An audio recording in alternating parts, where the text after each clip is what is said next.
तुमच्या आयुष्यात सगळं ठीक आहे पण मन शांत नाही. तुम्ही खूप विचार करता पण योग्य विचार करता का? जर तुमचं म्हणणंच तुमच्यावर नियंत्रण ठेवत असेल तर आज आपण पाहणार आहोत असंच पुस्तक जे तुम्हाला शिकवेल मनावर नियंत्रण कसं मिळवायचं ते.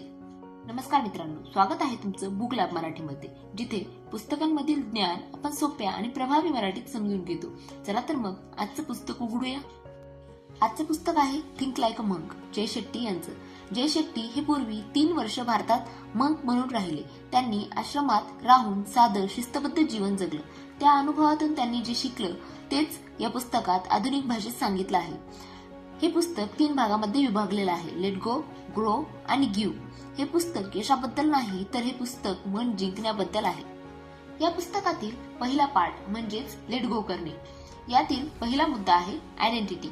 आपण लहानपणापासून ऐकत आलोय, लोक काय म्हणतील हा जगप्रसिद्ध प्रश्न. आपण खरंच आपलं आयुष्य जगतोय का की इतरांच्या अपेक्षाच पूर्ण करण्यात घालवतोय? जय शेट्टी सांगतात, स्वतःची खरी ओळख शोधा. स्वतःला विचारा, मला काय करायला आवडतं, माझं नैसर्गिक कौशल्य काय आहे, माझ्या कामामुळे कोणाला फायदा होतोय. जेव्हा आपल्याला या प्रश्नांची उत्तरे स्पष्ट होतात ना, तेव्हाच आपल्याला आपली खरी दिशा मिळते. आता पाहूयात दुसरा मुद्दा, निगेटिव्हिटी. दररोज आपल्या मनात हजारो विचार येतात, त्यापैकी बरेच नकारात्मक असतात. मन म्हणजे एक बाग आहे, जर तुम्ही नकारात्मक बी पेरलं तर आयुष्यात तणच उगवणार. यावर उपाय काय तर सोशल मीडिया कमी करा, सकारात्मक लोकांमध्ये राहा, रोज 10 मिनिटे शांत बसा. यामुळे तुमचं मन सकारात्मक होऊ लागेल. यातील तिसरा मुद्दा, फिअर, भीती. आपल्याला आपल्या अपयशाची नाही तर लोकांच्या मताची भीती असते. भीतीवर एकच उपाय आहे, कृती. लहान लहान पाऊल टाका, पुन्हा पुन्हा टाका आणि भीती हळूहळू कमी होईल. आता पाहूयात या पुस्तकातील दुसरा पार्ट म्हणजेच ग्रो करणे. यातील पहिला मुद्दा, पर्पज. जर तुमच्याकडे दिशा नसेल तर वेगाचा उपयोग नाही. पर्पज म्हणजे पॅशन, स्किल, सर्व्हिस. तुमचं काम फक्त पैसे कमवण्यासाठी नसावं, ते इतरांसाठी उपयोगी असावं. आता पाहूयात दुसरा मुद्दा, रुटीन. मग लोकांची सकाळ शिस्तबद्ध असते. ते ध्यान करतात, कृतज्ञता व्यक्त करतात, वाचन करतात. मोठे यश अचानक मिळत नाही, ते छोट्या सवयींमधून तयार होतं. दररोज फक्त 1% सुधारणा करायला सुरुवात केली तर काही वर्षातच बघता बघता तुमचं आयुष्य पूर्णपणे बदललेलं असेल. आणि याचं कारण तुमचं रोजचं 1% सुधारणा करण्याचं हे रुटीन असणार आहे. यातील तिसरा मुद्दा म्हणजेच माइंड मॅनेजमेंट. आपण नेहमी टाइम मॅनेजमेंट बद्दल बोलतो, पण मग लोक माइंड मॅनेजमेंट करतात, कारण समस्या वेळेची नसते, मन भटकण्याची असते. आपण कामाला बसतो पण मन भूतकाळात किंवा भविष्याच्या चिंतेत अडकलेलं असतं. मेडिटेशन म्हणजे विचार थांबवणं नाही तर त्यांना शांतपणे निरीक्षण करणं. जेव्हा मन शांत असतं तेव्हा फोकस वाढतो, निर्णय स्पष्ट होतात आणि काम अधिक चांगलं होतं. म्हणूनच टाइम मॅनेज करण्याआधी माइंड मॅनेज करा. आता पाहूया या पुस्तकातील तिसरा पार्ट म्हणजेच गिव्ह, देणे. यामधील पहिला मुद्दा आहे रिलेशनशिप. खरं प्रेम म्हणजे अपेक्षा कमी आणि स्वीकार जास्त. नात्यात ऐका, समजून घ्या, प्रामाणिक राहा. जर तुम्ही स्वतःवर प्रेम करत असाल तरच दुसऱ्यावर करू शकता.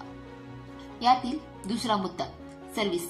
मग शिकवतात की खरा आनंद मिळवण्यात नाही, देण्यात आहे. आपण नेहमी विचार करतो, मला काय मिळेल, मला किती फायदा होईल. पण जेव्हा आपण विचार बदलतो, मी इतरांसाठी काय करू शकतो, तेव्हा जीवनाचा अर्थ बदलतो.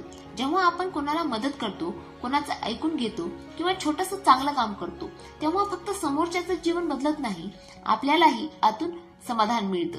पैसा तात्पुरता आनंद देतो पण सेवा कायमची शांतता देते. म्हणूनच जय शेट्टी सांगतात, यशस्वी होण्यापेक्षा उपयुक्त व्हा. चला पटकन या समरीचा रिकॅप करूया. स्वतःची खरी ओळख शोधा, नकारात्मकता बाहेर ठेवा, भीती असूनही कृती करा, आपल्या आयुष्याचा पर्पज शोधा, रोजच्या सवयी सुधारत राहा, मनावर नियंत्रण ठेवा, कारण मन शांत असेल तर सर्व काही शक्य आहे. आणि लक्षात ठेवा, खरा आनंद मिळतो तो देण्यात. चला आता थेट मत पाहूयात. हे पुस्तक अतिशय सोप्या आणि समजण्यासारख्या भाषेत लिहिलेलं आहे, त्यामुळे कोणालाही सहज समजतं. या पुस्तकातील प्रॅक्टिकल एक्सरसाइज खूप उपयोगी आहेत. त्या फक्त वाचण्यासाठी नाहीत तर आयुष्यात लागू करण्यासारख्या आहेत.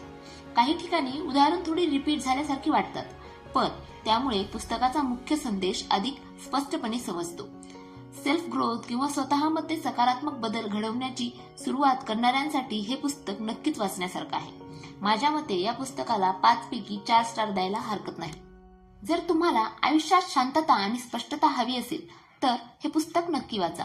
हा व्हिडिओ आवडला असेल तर लाईक करा, कमेंट करा तुम्हाला कोणता पॉइंट जास्त आवडला ते, आणि बुक लॅब मराठीला सबस्क्राईब करायला विसरू नका. पुन्हा भेटूया पुढच्या व्हिडिओमध्ये. तोपर्यंत थिंक लाईक अ मग.